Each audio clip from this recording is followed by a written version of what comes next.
Welcome to today's presentation about customer service. This is titled Off Your Seat and On Your Feet, Providing Good Customer Service. My name is Mary Ann Morey. I will be your presenter today, and I'm the District Consultant for Central Iowa on behalf of the State Library. With me today is Becky Heil, the District Consultant for Southeast District here with the State Library.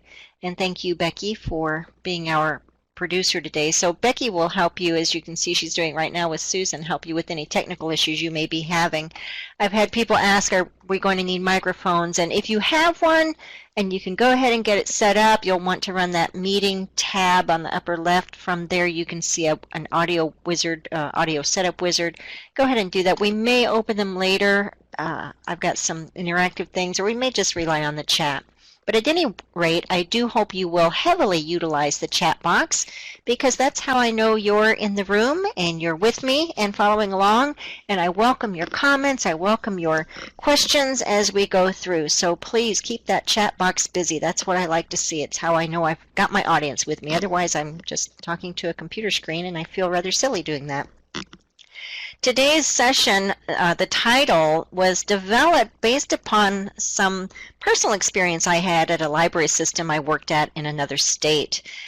And I will just add that in my library career, I have climbed the ladder in the library field, started out as a shelver or a page, and then became a circulation clerk, and then became a more advanced clerk, and was working in a very large and busy reference department, then became a full-fledged degreed librarian and took on a management position of a large department, and ran the Popular Materials Center, also worked in the children's department, oversaw the teen activities, not just for a large library, but for the system as well, and was a director here in Iowa before accepting the position as consultant at the State Library. So I've done a lot of the different jobs within librarianship, and in each of those, I don't care if you're starting out as a shelver or if you're at the top as the director, customer service is key to having a good flowing library. But as I started to mention, this particular presentation is based upon my experience when I was in the reference department. And I had a colleague there who was a fantastic librarian as far as her abilities. She could find the answers. She could provide you with top-notch information and answers to any of your reference and research questions. But her customer service skills were greatly lacking. And the interesting thing about that is when I was in library school, we had required reading. And I can't remember what this article was anymore. I wish I had it. But at the time, it was quoting some research that showed that the public would prefer to have okay answers with great customer service as opposed to great answers with not so good customer service. And so I've often thought about that maybe we don't have all the top-notch resources to provide our customers as we would like. We're not like the big fancy super librarians, but we can provide good customer service no matter what size our library is. So I'll probably refer to my former colleague on a few occasions. For the purposes of this webinar, I'll just call her Miss Williams. So you'll hear about Miss Williams later. I put this presentation together originally for a library in my district that asked it for staff training. And I went on to present it at the University of Wisconsin for their Back in Circulation conference in 2016. And it was there that I realized that my slides all had this design that's kind of slanted. And I don't know how many of you remember the old Batman shows, and I'm talking about the old Batman shows with Adam West, the ones with the little pop-up screens that said pow, wham, bang, right? And anytime the bad guy came on, the screen on the TV was always kind of tilted. Anybody else remember that? So I'm looking at this one that I just put on here, and here's the bad guy, the really grumpy customer service. And I think sometimes we think about bad customer service, it's often a result of just bad moods or bad employees or sometimes bad policies and practices. And so we'll talk more about that later. And I'm glad to see that some of you still remember that old Batman show. Just as a total aside, off the topic, I happen to have Adam West's authentic autograph. He came to the circus in my town back when I was a kid, and my dad was the ambulance driver and had to go to the circus every year with the ambulance, and he managed to get his autograph for me. So, woohoo! I know you're all really jealous, right? Oh, so let's see here. Where were we? We're talking about customer service. What do you think of when you hear the term customer service? And yes, Rachel, he was in costume. I don't know if he was wearing the costume when he signed my autograph or not, though. So what do you think of when you hear the term customer service? Hopefully not bad customer service, but what do you think constitutes good customer service? Being helpful, friendly, what else? Asking how to help, approaching somebody, welcoming, yeah. Looks like welcoming and helping are the two words popping up the most. Satisfying what the customer needs. Smiling. Yep, welcoming and helping. Good choices of words, I think. Cheerful.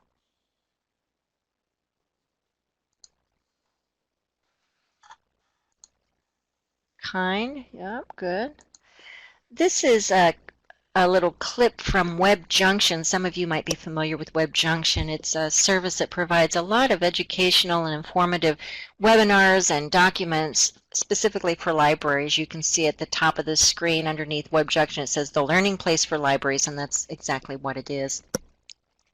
And their definition about customer service, or under their topic of library customer service, they have this paragraph. And it says a recurring theme services that the public library, that the public trust and faith in the institution of the public library is not so much about information retrieval or document management as it is about the intangibles, the relationships, the place, the environment for learning. And notice what I have underlined there. It is top-notch customer service that will sustain and grow libraries. So that's kind of what I was alluding to earlier. We may not have the biggest and the best and the fanciest of everything in our smaller libraries, but we can provide good customer service, and part of that is from the way that we interact with our patrons. Here's a word cloud about customer service. Which of these words especially jump out at you as good customer service? I'm looking on here to see if helpful and welcoming are on here. Satisfaction is on here. I know that was mentioned previously. Solutions, quality, yeah, satisfaction.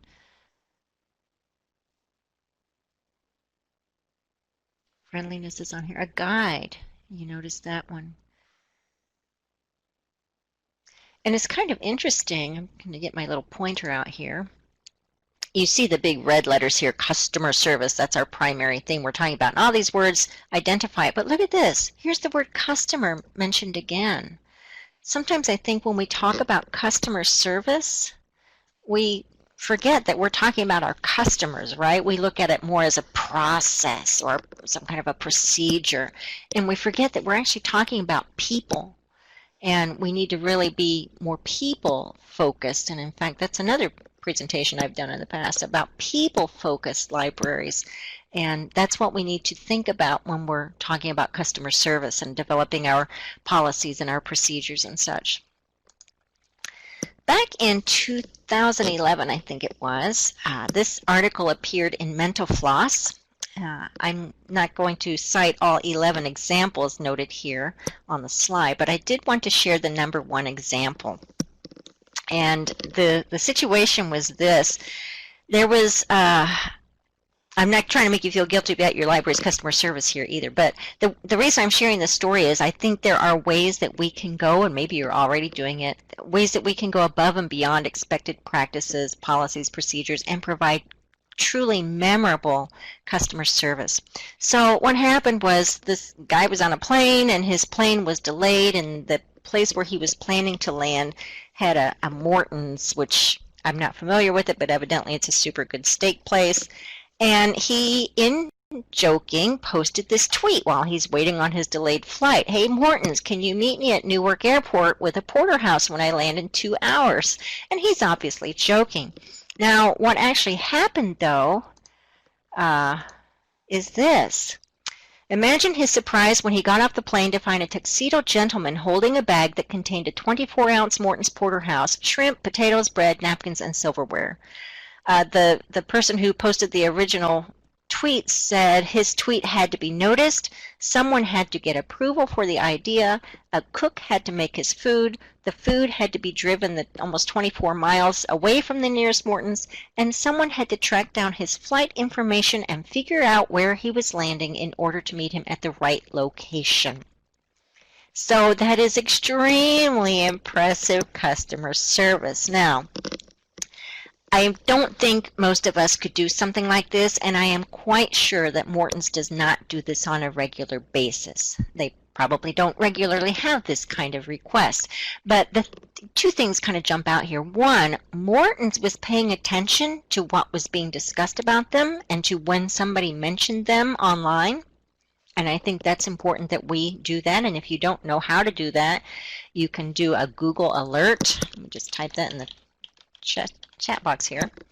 And if you don't know how to get Google alerts, you can Google alert, and Google will tell you how to do that. But you can put in your library name, and that will feed you with information whenever anybody is talking about you. So maybe that's what Morton's had done to get this notice.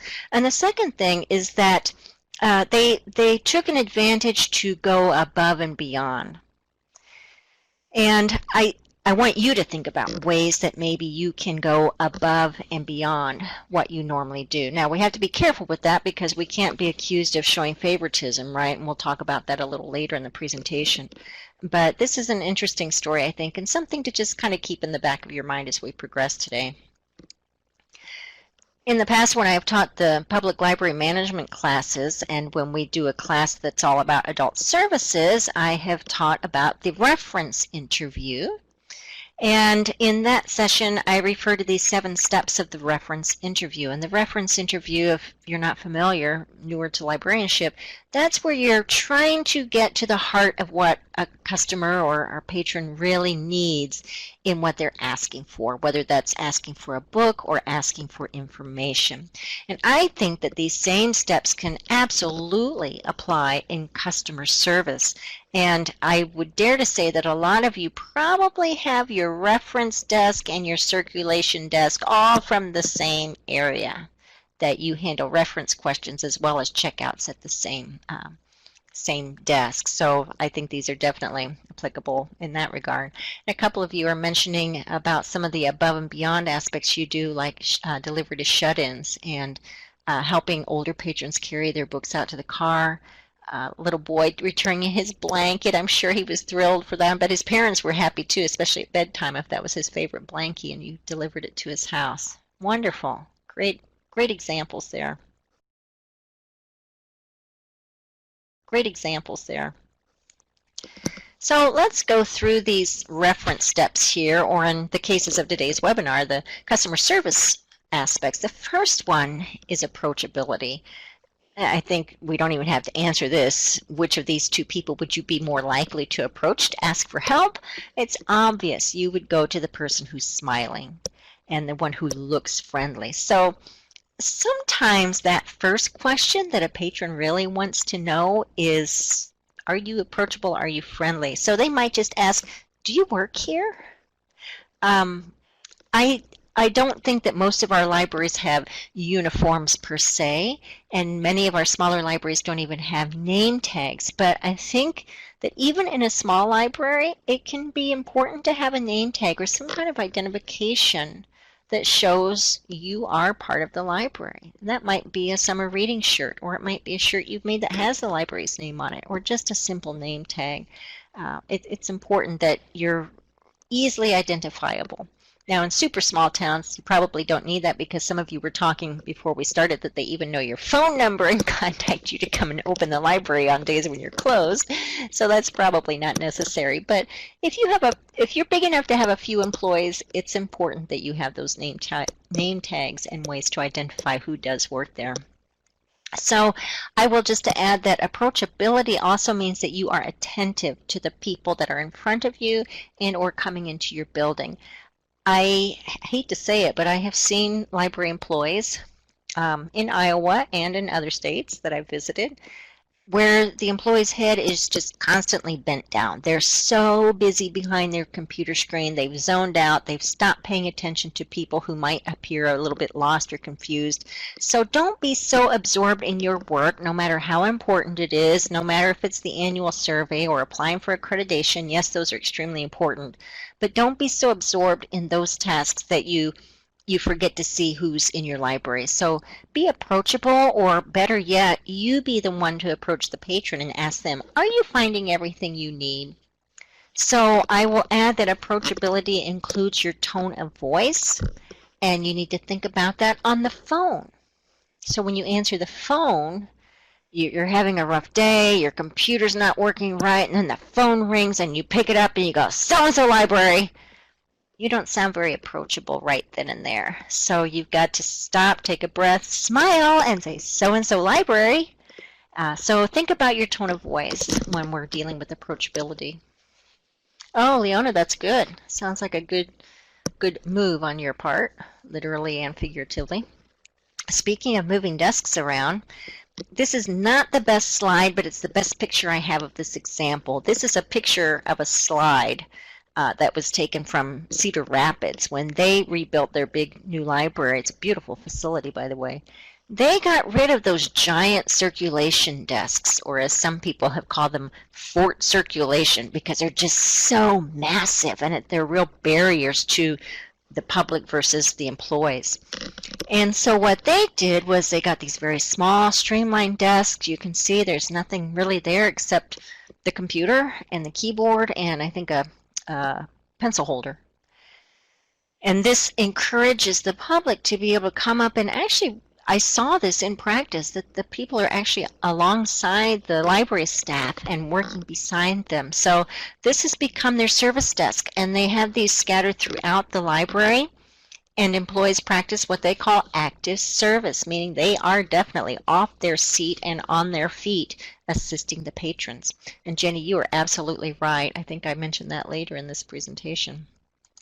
Interestingly enough, a hotel where I often stay when I go to the Chicago area has recently eliminated their giant desk. Hotels are like libraries in the styles of their front desks, and they have gone to this same concept, these very small, kind of streamlined front desks, so it makes it more approachable. The second aspect about not just reference services and the reference interview, but also customer service, and that's interest. How interested are you in the person? Greta, you would have to, yes, be careful with the confidentiality aspects, and that in another presentation I talk about, you need to make sure that you have cleared the screen of a person's record before you move on, because you wouldn't want that to be on there. But if you have the opportunity, like Monica is saying, if you have those monitors so that they can be turned around to show people, and that's another, I think all of you peek at my slides before we start because you're all mentioning things I talk about, but that's a great way to kind of help walk along with your patron. But the second step is about showing interest, and this is where you maintain eye contact, you make attentive comments, you give full attention to the person in front of you. I have learned this concept best by working part-time in a bike shop. And these sales guys that are on the floor with the customers, they will devote every second, every minute to that one customer, no matter how long it takes, and no matter if there are 7 other people waiting to find bikes. Now, is that the best customer service because you've got 7 other people waiting to find bikes? Well, that's a difficult thing to answer, isn't it? And some of you in one-person libraries, you've got that predicament. Do you spend the time you need with this one person who's in front of you to make sure they've got everything they need, or do you kind of hurriedly rush through the process with them and move on to someone else? You need to really be careful about how you balance all of that. And if the person in front of you is just maybe just chit-chatting, then maybe that's a time where you say, oh, Susan, I would love to talk more with you, but I've got some other people here waiting. Do you mind waiting around until I have a chance to talk to you, or would you be willing to come back, or do you want me to call you later today? And maybe that's how you can end that. And yes, Monica and Mary, you are absolutely right. You do need to at least acknowledge the people who are waiting, that you realize they're there. Don't completely ignore them. So there is an art to this as far as displaying interest. But I think it's important that if, assuming you don't have that big line of people waiting, is that you are devoting your interest to the person who's in front of you, that you're not thinking about, oh, it's time for my lunch, or I really need to work on my report, that you're focused on the person who's there with you. Third step is all about listening. So a good listener is going to give patrons a chance to tell you what they want. And you have to be listening without interrupting and without jumping to conclusions. So for example, a patron comes in and says, I want a copy of Pride and Prejudice. What's the first thing you do? Put your answer in the chat box there. And while I'm waiting for your replies, I'm just going to say, Becky, I'm going to need your help in the next few slides. You're going to be my one of my actors here. Okie doke. So somebody says they want Pride and Prejudice. First thing you do, you go over to the card catalog. Somebody says, oh, I would ask printer audio, book or the movie. Yeah, some of you said, oh, I would just jump up and show them where it is. And so if we really are listening, we want to start asking questions. So you might run up and you automatically grab them the book, and you hand it to them and they look at you funny and say, I wanted the movie. Or maybe they needed a critical analysis resource or some information about the history of writing it, right? So a good listener doesn't interrupt, and a good listener will paraphrase in his own words what is trying to be understood. So I think, Becky, this is where I need you. Oh, no, pretty soon. So just be prepared. It's coming up here in a little bit. Another aspect about good customer service is discovering what the patron really wants. And in the reference interview, this is called the actual interview. Now, these guys that I work with at the bike shop are really good about this. They come in and they say, I need a bicycle. The customers come in, and well, obviously we have a lot of bicycles, so compare that to your environment.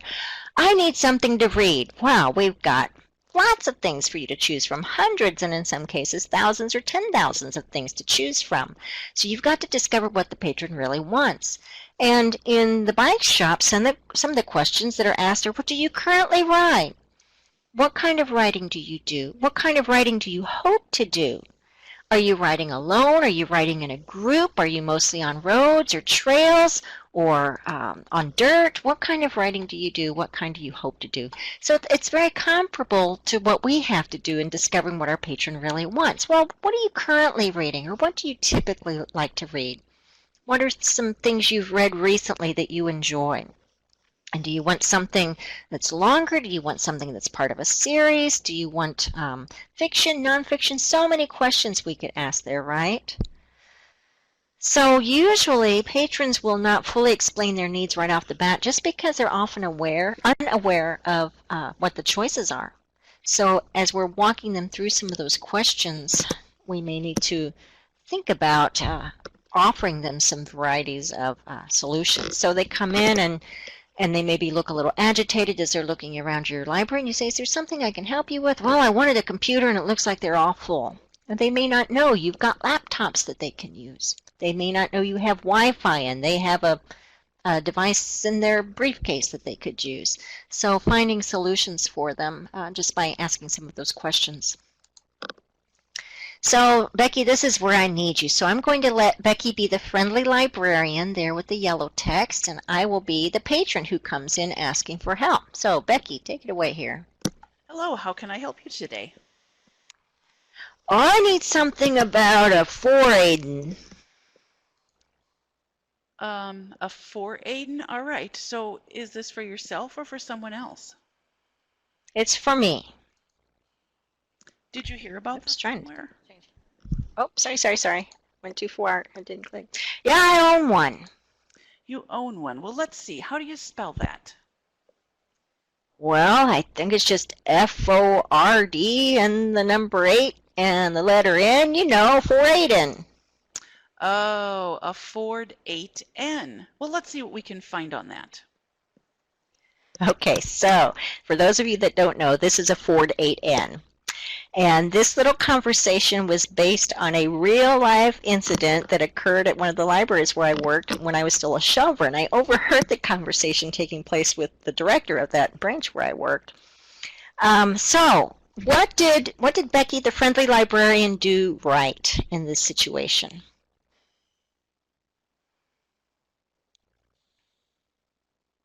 While you're typing,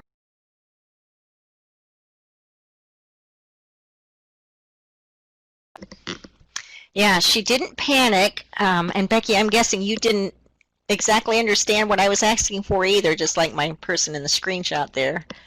And she asked questions. Yeah, right. And she asked how to spell it, which in the end kind of made her look silly. What? You don't know how to spell the word Ford? But she wasn't understanding. And so she continued, right, Greta, she continued to ask questions until the request was clear. So that's what you need to do. Now, she's got some more questions to ask. What are some other questions she could be asking as follow-up to this? Because he wants information about a Ford 8N, and we've determined that that's a tractor. So now what might he need? What questions does she need answered? What year of the tractor? Okay. What kind of information? Yes. Does he just want pictures? Does he want a story about them? Maintenance, value? Exactly. So lots of questions that still need to be asked, right? All right, let's, in the essence of time, move on to searching here. Again, this, excuse me, this is all tied in with the reference interview, but since that's such a big part of what you're doing at your front circulation desks, and since we're talking about customer service, this is going to be useful in most any situation when somebody comes in and asks for information, assuming they're not just asking where the bathroom is or where the computers are located or how to log on to one. You're going to have to do a little bit of searching to see, do you have what the person needs? So in most of your cases, you're probably going to be on the computer looking that up, unless you still have a physical card catalog. In that case, you're going to be walking over to it. This is not the time to remain silent, regardless of which of those methods you use for finding information. This is the time for you to search with your patron. And I will say this is especially important if you are on the phone. And I bet you've had this happen to you, because I've had it happen to me multiple times. I'm on the phone with some organization that's supposed to be giving me help, and they say, oh, well, let me find that for you. Yeah, now I was only silent for what, maybe 5 or 6 seconds, but you were all probably thinking, oh, did I lose sound? What happened? I don't hear her anymore.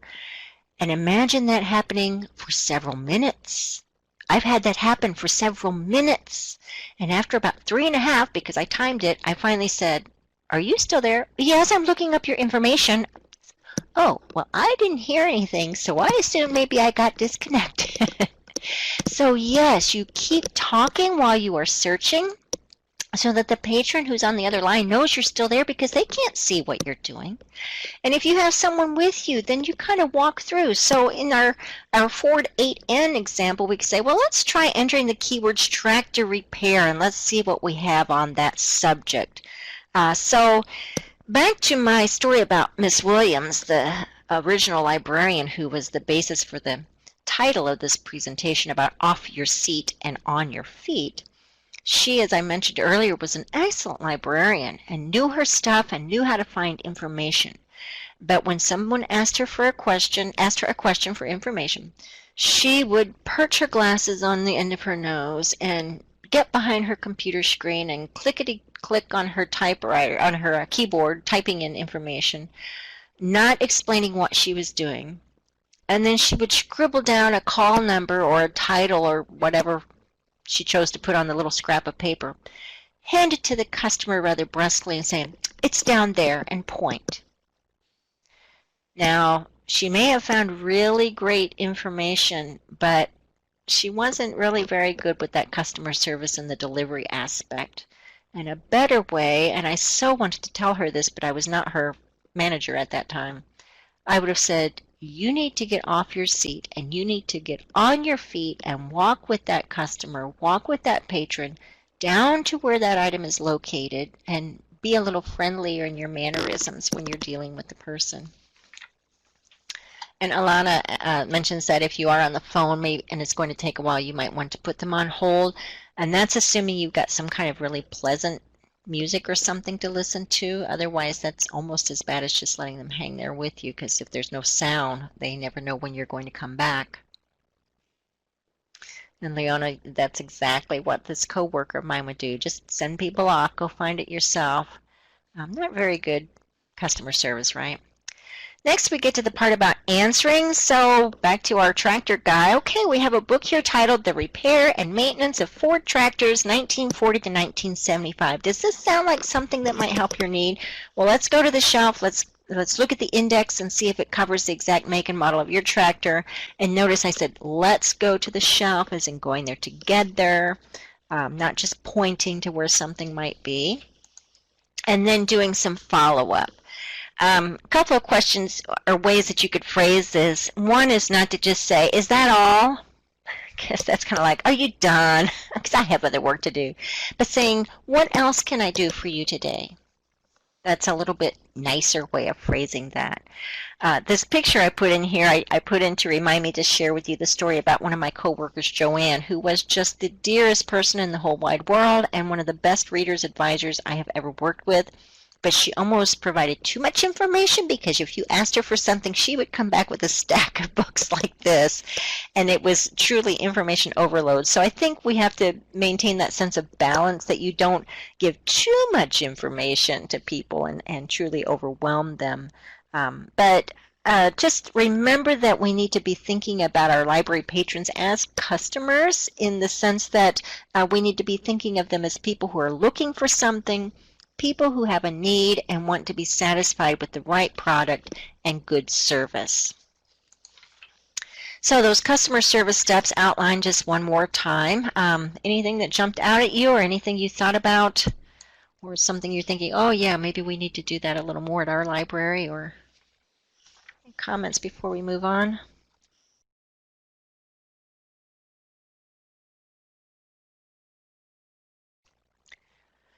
Listening, yeah, I think that's a really big one. The number 1 and number 3, I think, are the two big things. Being approachable and being willing to listen.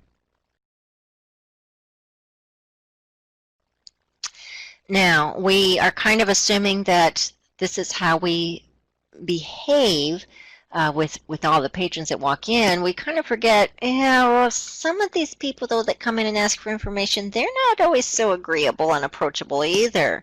What do we do about these problem patrons? Now, I have in the past presented a session for the State Library that's about dealing with problem patrons, dealing with difficult patrons, we called it. So some of you may have seen that, and I'm not going to go into all the details of that presentation, but just very quickly talk about a few things in that regard. From my personal experience, I've categorized the so-called difficult patrons into 3 categories, and the first is the disagreeable one, and those are the ones who are just chronic complainers. Maybe they're the sleepers and the slackers. They never bring their books back on time, but then they complain if they get a fine. They're always trying to break the rules, and they just never seem to have a smile on their face. And the second one is a difficult patron. And maybe, Terry, that's what you're thinking. It's a person who just talks and talks, and in your case it happens to be an older person. It's quite possible that person lives alone and really doesn't have anyone to talk to other than the people he runs into at the library. And so he knows you're there, and that may be the main reason he comes into the library. So that can be a difficult situation, and these difficult patrons aren't difficult because they're disagreeable. It might have to do with a physical or a mental disability or some kind of a language barrier. If you think about a new immigrant who maybe has limited English coupled with a heavy accent, that's difficult for you to be able to understand, and you can't understand, and you're getting frustrated, and the person can't make you understand, and so he or she is getting frustrated. And the same could be perhaps with an elderly person who maybe can't hear very well but refuses to wear a hearing aid. And it's difficult to communicate well with that person, or someone who has a stroke or is mentally challenged. So we have those situations as well. And then the third category is the dangerous, and those are the truly dangerous persons. They're the violent, the threatening, the creepy, the thieves, the just the really scary ones. In those cases, that's when you'll definitely call the police in many cases. But just patrons have to be your first priority. Leona is right. So just very briefly, let's touch on some of these. I've had all except the gun, and maybe the gun was there and I just didn't see it, but all of these situations in my library. And when we talk about providing good customer service, how do you provide good customer service to the people who are shouting or partying or running or practically exposing themselves or fighting or bathing in your library bathrooms or making out in the library or sleeping in the corner of the library. How do you provide good customer service in these kinds of extremely difficult circumstances?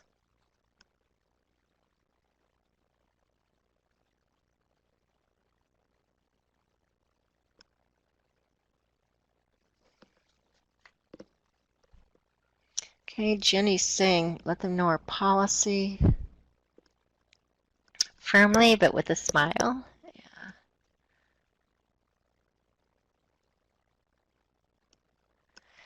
And several of you are talking about you have to implement your policy, and you may even need to ask them to leave. You can still try to do that in a nice way, being very carefully because people are sensitive. Yeah. Julian, I think that's good that you thank people for listening. Most of you are referring to policy, and this is the reason you've got to have some decent policies noted. Sometimes you do have to, quote, lay down the law in order to continue providing good services and a good environment for your customers, for the ones who aren't causing the trouble. And I know of library situations where the person in charge has just let things get way out of hand, thinking, well, I want to be nice, I want to be welcoming, but didn't realize that that kind of behavior was keeping a lot of other people away from the library. And so you have to make your library welcoming and inviting for everybody to the extent possible, short of allowing them to just turn it into a free-for-all. Yeah, we could get into all kinds of horror stories about incidents at the libraries, right? This presentation I mentioned previously about dealing with difficult patrons, and as I said, I don't want to spend too much time on that in this particular session today, but I think we can't help but mention it when we're talking about customer service. But that other presentation dealing with the difficult patrons, I base a lot of that information upon the Black Belt Librarian, who is Warren Graham, and he has a great book titled Black Belt Librarian. And he has some steps for programs and procedures about dealing with those difficult situations. So here are just a few of them. He says you've got to have sound rules. And one of you just mentioned that you've recently posted those to the library, and so it's a little easier to draw attention to those when people are misbehaving. And Laurie says they have a policy about giving a couple of warnings and then asking the person to leave. Yeah, Monica, we had the Black Belt Librarian here in Central Iowa shortly after I moved to Iowa, so that's probably been about 9 years ago that he was here. Excellent speaker. If you ever had a chance to go hear him, do so. And if you haven't read the book, do so. We have it available at the State Library that you can interlibrary loan it. But one of his examples, he says you've got to have those sound rules and you've got to be clear, concise, consistent, and confident in how you present those rules. He says keep your wording simple and direct, say what you mean, and I think this is interesting. He says do not phrase your rule as a request. In other words, this is the time to avoid saying please, because if it's a rule, you need to say it like it's something that's not allowed instead of something that may be optional. And you've got to keep your staff consistent. That it doesn't take very long for the patrons to quickly learn who's the softie on the staff and who's the tough person. But if staff is consistent in enforcing the rules, you'll soon see more consistent behavior from your patrons. Now, this is not to say that your staff should not have the ability to waive certain aspects, like maybe waiving fines up to a certain limit under certain circumstances. But if there is not supposed to be any food in the library and that's your established sound rule, then you've got to have all of your employees enforcing that. And then you've got to be confident. The rules have to be clear and concise, not just so your patrons can understand them, but also so that you can interpret them with confidence. And just making sure that all of your staff and your board are familiar with your policies. Keep in mind it's the board that passes policies, but if you have new board members, they may not be aware of what those are.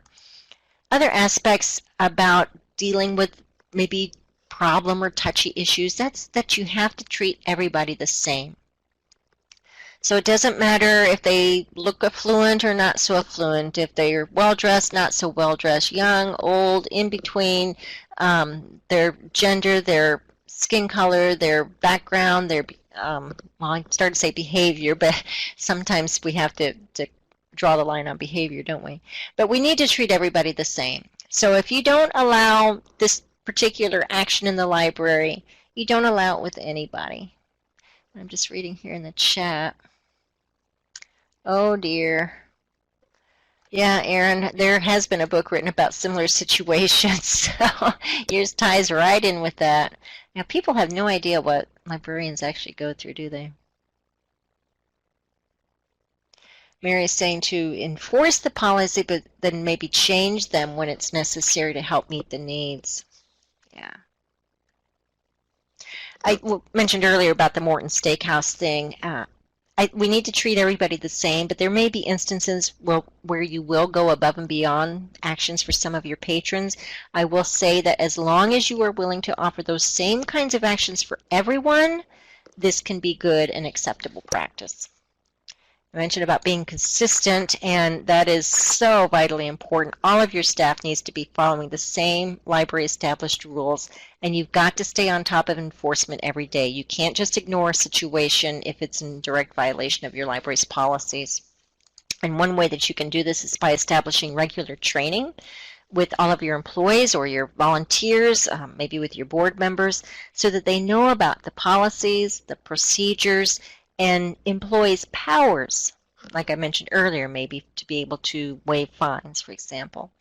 I think it's also important that you have some kind of communication system set up. One of you mentioned that basically 2 strikes and then you're out. So if you've got that kind of situation in your library, and you've got multiple employees, and little Bobby has been misbehaving, and he's got his first strike because Cindy was working at the desk, and Cindy's done for her shift, and she gets up and leaves, and Bob takes over at the desk, and little Bobby over in the corner is still misbehaving, and Bob says, okay, I'm going to warn you now.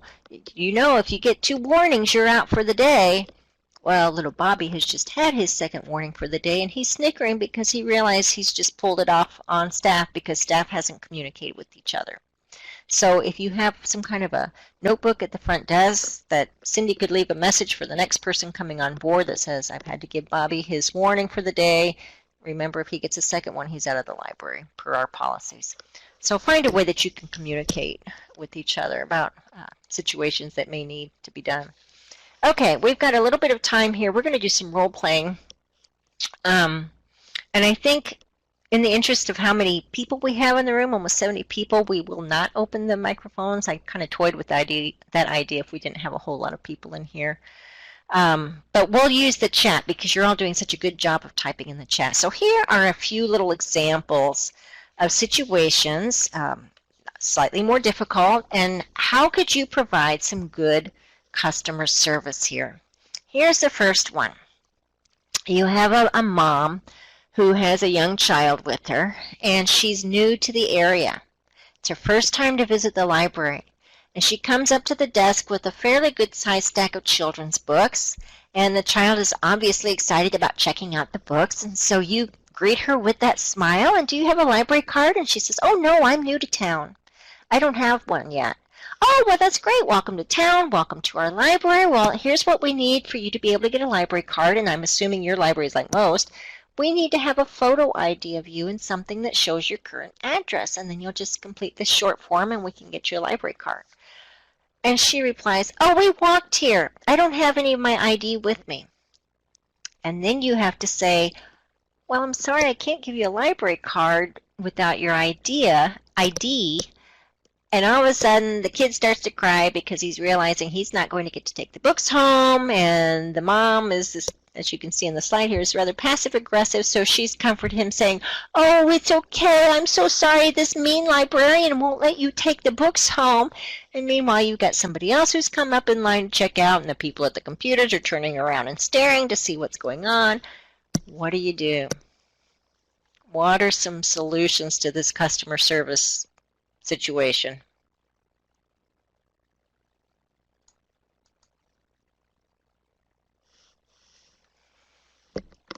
Okay, offer to hold the books for her until she can bring back her ID. Looks like several of you are saying that.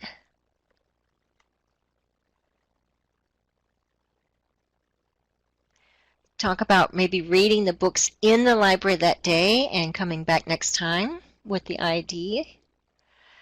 Lori's got some free books that she could give to the kid, or maybe a coloring sheet, something to help appease him a little bit.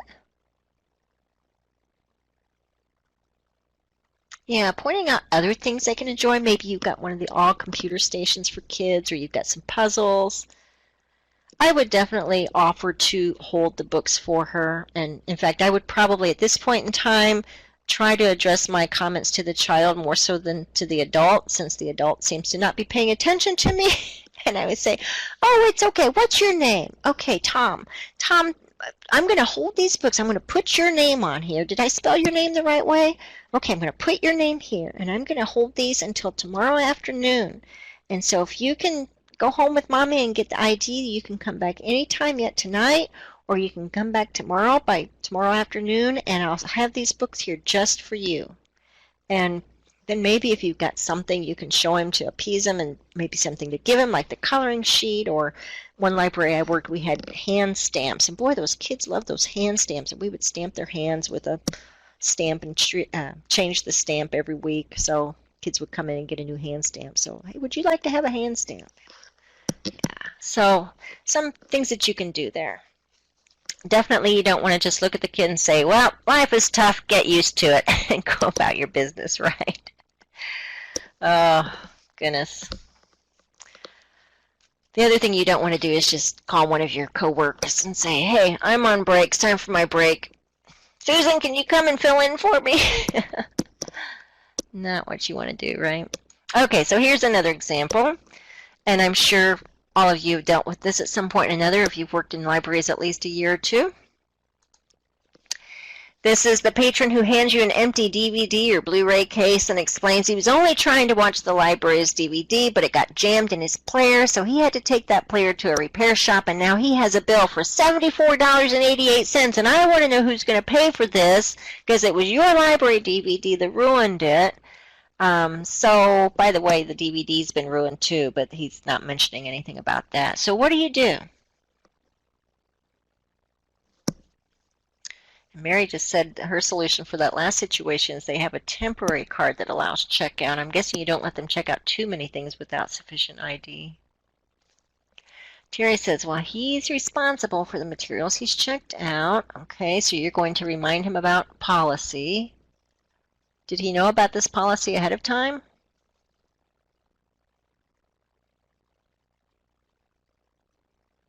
Okay, yes, he did, Terry says. So that's something you might want to remind him. June saying, well, hey, he's damaged our DVD. He needs to pay for that. Remind him of that policy and where he saw that when he originally signed for acceptance of the library card.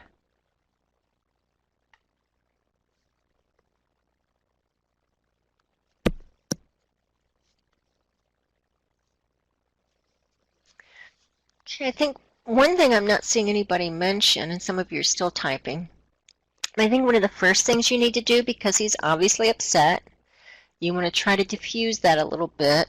So I would sympathize a little bit. Oh, I'm so sorry this happened to you. I can understand your frustration. So sometimes just that little bit of apologizing and sympathizing with him can help diffuse, letting him know that you're listening. Gloria's kind of typing that in there, what I was just saying. And you're saying you wouldn't reimburse him, but maybe would ask him to reimburse the library for the DVD. Yeah, that was probably something I would do too. I would say, normally under this circumstance, when any of our property is damaged, we ask the person who's checked it out to pay for the damaged item. In this situation, I'm not going to do that. So let me go into your record and take this off, and I will take off the charges that would normally be, I don't know, $25, however much it would be. And let him know that you can't pay for the damaged DVD player, and that was per your original policy. If you're not the director, you can say, I'll be happy to let you talk with our director. He or she will be in tomorrow. Maybe give the person your director's card, or take that person's name and contact information. I will give this to my director when he or she comes in the morning. So just some things you can do to maybe help appease him. All right, let's quickly move on to the next one here. Teens without library cards. I worked in a library system. This, again, is based on real life situations. This was a policy at a library system that dictated that minors needed parental signature to get a library card, and that's understandable. And in fact, that's what we often advise libraries, because if you want to be able to get financial restitution for any lost or damaged items, you need to have that card application signed by an adult, someone over 18. So this library had it so that nobody under the age of 18 could get a library card without parental signature. So I had a teen named John. He had no home life. His parents were absent. He had no one to sign for him, but he loved to read. What could I do? And the other situation was I was working with parent and pregnant teens, and Shelley was a teen mom. She wanted a card for herself and her baby, but she was underage. Now, the interesting thing about this was she was the parent of the baby, so technically the library system, the way the policy was worded, says she could get a card for the baby, but she couldn't get a card for herself. She needed her parent to sign for herself. It was an odd situation. So what can you do in these kinds of situations to still be able to provide good customer service?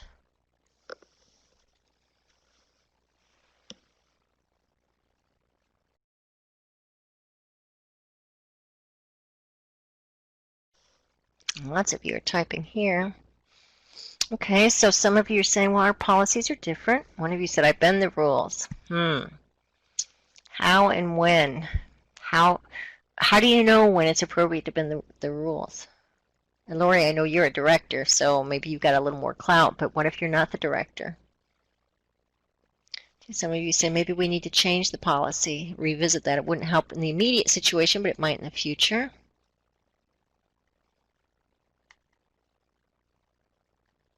Okay. Could use the items in the library, yeah. Okay, those are some good solutions.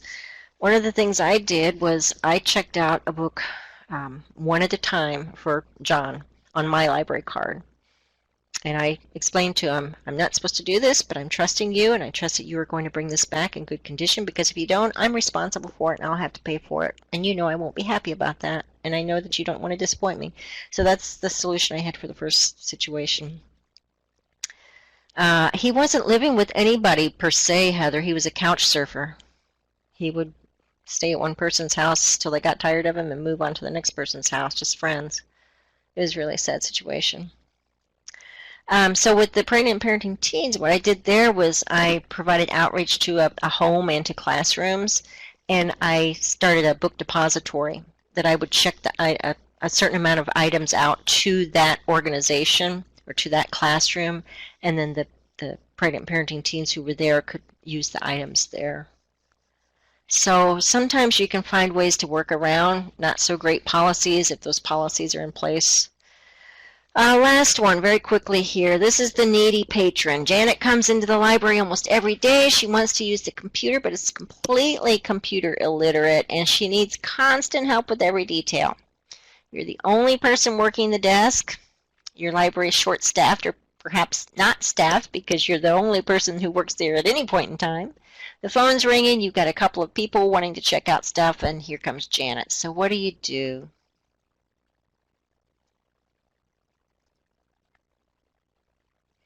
One of you, Wyatt and Missy, are saying in the past situation, tell him to use the school library. He wasn't in school.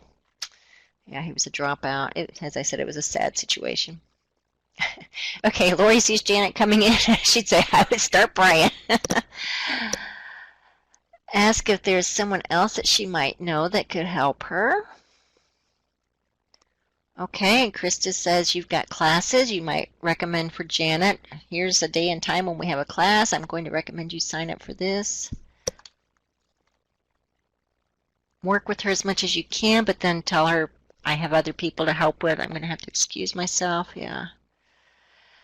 Krista, yeah, I was wondering if anybody would mention this. Some libraries have a policy that if it takes longer than X amount of minutes, then we either can't help anymore, or maybe you make an appointment. Lori, I'm going to hope your former director's not watching this webinar. Paige, just let her know, Janet, I see you're here. Let me get the situation calmed down here, and I'll come help you then. That's good. Maybe having volunteers. who are tech savvy who could help? Yeah, I think some of the solutions I would recommend is having a set time limit and letting her know, Janet, I can only help you for 10 minutes at a time. This is our busy time. Also letting her know when the busy time is. Janet, from 3:30 to 5:30, that's our busiest time of the day. If you can come in the mornings around 11 o'clock, we're usually pretty slow and I should be able to help you longer. Or set up a designated time just for her when either you or another staff member or volunteer can offer her one-on-one training, give her 30 minutes or however long you could do that. So try to find some solutions. Okay, let's zip through the remaining slides here. There's another resource that I've used in the difficult patron presentation, and you can see the title here at the bottom of the gray box. It's titled Dealing with Difficult People in the Library by Mark Willis. And again, I think we have this at the State Library, so you can interlibrary loan this. But he talks about being able to control the situation. He says you can't control the person, but you can control the situation. And that number one, and we looked at this earlier, is listening. He says your listening skills may be your most valuable tool in any challenging situation. Listening carefully gives you the information you need to formulate an intelligent response, and it makes the person feel respected and connected. Sometimes a patron just wants to know that someone has heard what he or she says. And the second one there, PPOV, stands for the patron's point of view. And he shares an interesting story in his book. He tells about a nurse who works from 3 p.m. to 11 p.m. and suggests to the library clerk that the library should be open until 1 a.m. So you're the library clerk and you're pretty sure that ID will never fly, but how can you provide customer service anyway? You could at least offer to pass along that suggestion to the nurse and let the nurse know that you're going to do that. So that way she knows you've listened to her and that you're taking her recommendations seriously. Expressing sympathy and empathy, and this is what I kind of mentioned earlier with the guy in the DVD situation. Mark Willis writes, we can recognize the patron's feelings and treat that patron as a living, breathing person with feelings. So he comments that it's okay to apologize even if you did nothing wrong. He says, this is comparable to telling your friend that you're sorry her dog died even though you didn't kill the dog. So there again, I'm sorry your DVD machine was damaged. I'm sorry our hours aren't convenient for you. So those are just some ways that you can express sympathy or empathy. Also be careful and aware of your body language. You probably all know the saying that when you cross your arms, it's a sign that you're on the defensive or you're being unfriendly. I have to be especially careful with this because I am an extremely cold-natured person, so I almost always have my arms crossed because I'm trying to stay warm. So I have to purposely uncross my arms and watch my body language. Also, focusing on the issue can help in a difficult situation because it's easy for people to say, and another thing, and they bring up other aspects that they're unhappy with, and try to get back to the issue at hand, and just being polite even in those difficult situations. This is taken from a presentation from Web Junction, and it was a webinar titled, I think this came from Web Junction, maybe it was OCLC. At any rate, it was a webinar titled, What Would Walt, as in Walt Disney, What Would Walt Do? Quality Customer Service for Libraries. I think this might still be available online. But they talked about the fact that every Disney employee got this little card, and it was the code of guest service, and somebody in the class found this example. And you can see on the left-hand side, it goes down and spells the word service, but some of the things there, if you can't see because it's not the best picture, it says smile, eye contact and body language, respect and welcome the person coming in, value the magic, this is Disneyland, remember, initiate guest contact, create service solutions, and end with a thank you.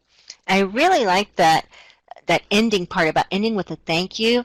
I've gone to libraries and checked out stuff, and the person just kind of shoves them at me after they're checked out, and that's the end of the transaction. And how much nicer it is when that person says, these are due back in 3 weeks, thank you, have a great day, enjoy the rest of your evening, something like that.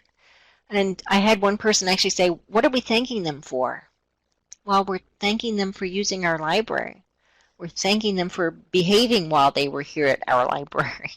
We're thanking them for helping our cert numbers go up, right? Lots of reasons to thank them. The backside of this little Disney card has this on about the 4 keys that Disney focuses on, and safety was number 1 ahead of courtesy. And when asked about this, somebody in the webinar commented, if people don't believe your environment is a safe one, they likely won't return. So think about being courteous here. Do you smile and greet people when they enter the library or approach your desk? Do you act like you're enjoying your job? And is the patron the most important person to you at that moment in time? Do you show appreciation to the patron, thank him or her for being in the library? Do you go the extra mile with research or reader's advisory? Do you tell the patron when the items are due back after checkout? Do you offer to put items in a sack if it's raining outside or if the person seems to have more than he can hold? Those are all little ways that you can be courteous. We've talked about this common courtesy already. Just remember that you should smile even when you're on the phone. You can hear a smile, as Jenny said earlier. Tone of voice makes a huge difference. You may be very businesslike, in which case your voice tone quality goes down a couple of steps. Be a little bit more friendly and raise your voice, and that can sometimes help if you're in the habit or if your voice is by nature sounds a little more harsh. I found this article. I think it's a fairly good one. It's called The 10 Commandments of Great Customer Service. And so this is a business model, but we're in the business of books and literacy, so it can apply to us as well. So this was the first step about the 10 Commandments of Good Customer Service. It says you are in the business of customer service needs, and you can only do that if you know what it is the customers want. So know who the boss is. When you truly listen to your customers, they let you know what they want and how you can provide it. Never forget that the customer pays our salary and makes our job possible. Here it is again. We've heard this at least from 3 different sources about being a good listener. Effective listening and undivided attention are particularly important on a show floor where there's great danger of preoccupation, looking around to see whom else we could be selling to. So not necessarily selling, but helping in our situation. We've already talked about this earlier, how you've got to be able to pay attention to the people in front of you without ignoring the people waiting, but also not being so more interested in helping the people who are waiting than you are dealing with the person who's actually in front of you at that moment. Identify and appreciate needs. So I think this is really important, that you're trying to identify any situations or needs that the public might have, and you're trying to meet those needs or solve those problems in advance. And this, from this 10 Commandments article, it says, communicate regularly so that you are aware of problems or upcoming needs. People don't buy products or services, they buy good feelings and solutions to problems, which I thought was an interesting quote. And the next commandment here was about making customers feel important and appreciated. I chose this picture because in Japan's the only place I've been that this happens. When you go into a department store in Japan, there are people in uniforms with white gloves who greet you at the door and bow to you when you come in and bow to you again when you leave. They welcome you into the store. They greet you as you leave the store. Thank you for being there. It's quite a red carpet treatment, and I'm not saying you need to do this at your library, but you do need to make people feel important and appreciated, maybe knowing their name and using their name, having sincere compliments for them. It helps to develop a good feeling and trust. Customers can be very sensitive and know whether or not you really care about them, says this article, so thank them every time you get a chance. And the 5th commandment here is to help your customers understand your system. And look at these words on the screen. How many of these do you think our average patrons really understand? So we might have great systems for getting things done, but if our customers don't understand them, these terms can all get confusing. So take time to explain how your systems work, how they simplify transactions, and use good signage that's in words that the public can understand. I know some libraries have changed circulation desk to maybe checkout station, or reference desk to get answers here, or something like that. Just some little ways that you can simplify some of your systems and your verbiage. Appreciate the powers of yes. This is by always looking for ways to help your customers. When you have a request, as long as it is reasonable, tell them you can do it. I work part-time, as I mentioned, in the bike shop, and the manager there, his little mantra is to under-promise and over-deliver, and I think I have that in a subsequent slide here.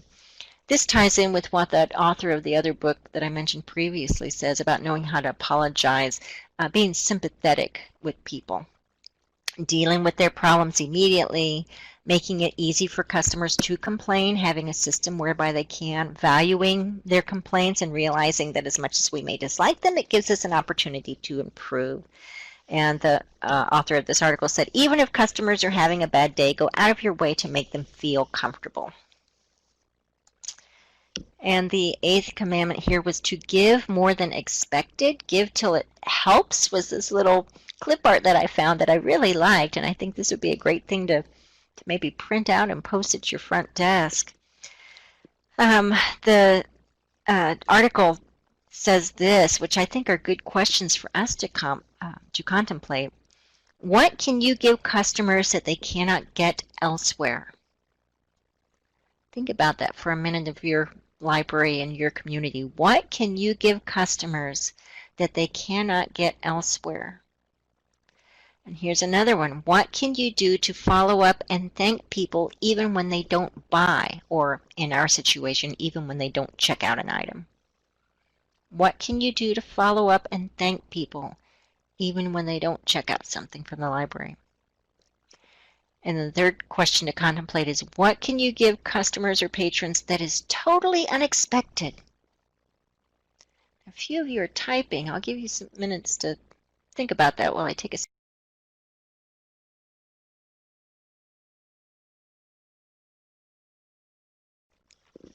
So in case you missed it, what can you give customers that they can't get elsewhere?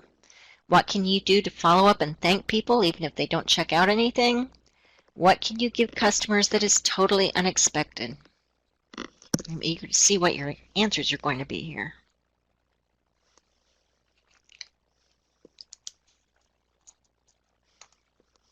Becky, you've been awfully quiet too. Maybe you're busy taking attendance, but if you've got anything to say, just chime in anytime. Attendance when there's 60-some people is really hard. Yes, I know. I've done it. Thank you so much for being here and doing this. Wow, people are still typing and I'm not seeing. Maybe I need to scroll down here. Maybe I'm missing us. Okay, here we go. I wondered why the chat wasn't changing. It's because I didn't have the cursor thing at the bottom. Okay, let's see here.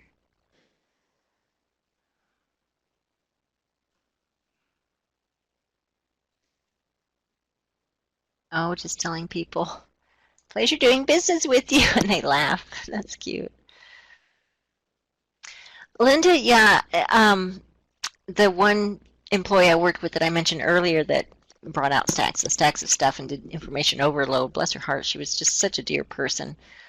But her name was Joanne, and she remembered everybody's name, and I have really tried to make that something that I do now. And the manager of the bike shop is pretty good about remembering names too. But if you can't remember, it's much better to say, maybe be honest with them. I try to learn my patrons' names. If you can please remind me of yours. I may have to ask you that again in the future. And then really make a point to try to remember that. And Curtis Memorial Library is commenting here about our products and services are at no cost to the patron. Yeah.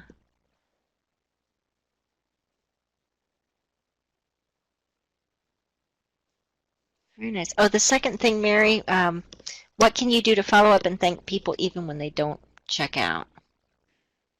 Some of you are talking about the little prize options. That's always kind of a fun thing people don't expect. Oh, and Rachel, what you're saying, a patron may mention an author they like, so I will get some books in and call that patron to say we've got them. That's what Joanne, that really great coworker I used to work with, would do. She would find a book and she would hold it back. She probably wasn't supposed to do this, but she would hold it back for a patron and let them know, oh, we just got such and such book in. I think you're going to like it, and I saved it back just for you. Greeting people when they come in, thanking them as they leave. Right, listening to them. I didn't, let's see who's saying this. This is Gloria saying this. I didn't realize when I took the job that part of our service is listening, listening, listening, no matter what's going on. Kind of the joke in library land, at least in some of the libraries I've worked, is we always say, well, if we're ever not working in a library, we could get a job as a bartender, because people tend to come into the library and pour their troubles out to us, right? They just want to talk. They want somebody to listen to. So, yeah, Becky's right that people love that extra special treatment. Here's that quote from the manager at Bike World in Urbandale, Thomas Davis. He always says to underpromise and overdeliver. And maybe that hits you the wrong way. You're thinking, underpromise? Why would I want to underestimate what I'm capable of doing? Well, as an example, people will bring a bike in and the chain's dangling and the derailleur's broken and the brakes aren't working right and we're kind of busy and they really wanted to go out on a ride with the family. Is there any way you can fix the bike? And he'll look at it and say, it might take us 3 hours, but I think we can get it done today, when he knows that this is probably a 45-minute job. But he'll tell the patron 3 hours just to make sure that we can cover it. And then when he calls them and it's 40 minutes later and says, you know what, we got your bike ready, they are so excited. Oh, wow, you got it done so soon. Thank you, thank you, thank you. Now, if it did take him up to 3 hours, he'd still be okay. So that's what he means by underpromising and over-delivering. So if you tell somebody, we've got a book and we can hold it for you for 3 days, maybe you hold it for 4 days, right? Because you know that they may not be able to get in right away. Mary has a bowl of candy and chocolate at her library. I think I'm going to visit her library. Oh, and Derva, that's a really neat thing to do too. It's just making the library look nice for different occasions, having nice displays and decorating. You're right, the patrons will enjoy that. That's a way to make your library really look welcoming. It's good to have a way for people to provide suggestions. This is that 9th commandment here about good customer service, and don't have a suggestion box like the one here where they just automatically go into the trash, but really trying to listen and find ways for your customers to provide that input. Getting that constructive criticism, comments, and suggestions. And then the 10th one is to treat employees well. Your employees are your internal customers. And I know some of you are saying, oh, how I wish I had internal customers. But maybe it's your board members, maybe it's your volunteers. And just thanking them, finding ways to let them know how important they are. I think that's a good way to think about customer service from the internal customer perspective. Treat your employees with respect, says this article, and chances are they will have a higher regard for customers. Appreciation stems from the top. Treating employees well is equally important to treating customers well.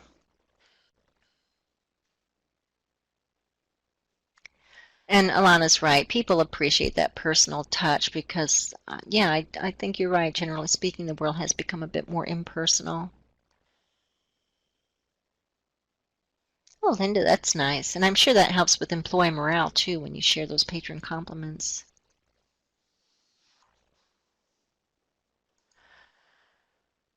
There is a Web Junction. I mentioned that earlier. They have a whole section, and I was looking at this earlier today to make sure that the link was still valid. If you do a Google search for Customer Focused Library and Web Junction, this will definitely come up. They did have some webinars on this, but I'm not sure if those are still legitimate anymore, but they do have a pretty long research that took place back in the early 2000s. I think it was around, well, maybe not so early. It was around 2008. Some of it was published in 2012. So it's not ancient history, but things that took place earlier. This is all about customer-focused library. And it's interesting, this whole phrase customer-focused was the phrase used then, because now I'm hearing a lot about people-focused libraries and thinking about people-focused libraries from the perspective of how our libraries are laid out. But this was about customer-focused library from how we service our patrons. And there is some really good, interesting information. There's a short PDF you can see in the lower right corner there. It's about 12 pages long that had some interesting information. But then there's a longer report over this massive research they did at 4 different locations of libraries within the Chicago area. 3 were public libraries and 1 was academic. And I think it's about 120 pages. page document, but it is very interesting reading about what they learned of people's expectations and people's uses of the libraries, and how sometimes the libraries would modify their service and their provisions and customer service based upon what they learned. So there are other resources online too that you can find to assist with this, but this is one that I heartily recommend just because I found it pretty interesting.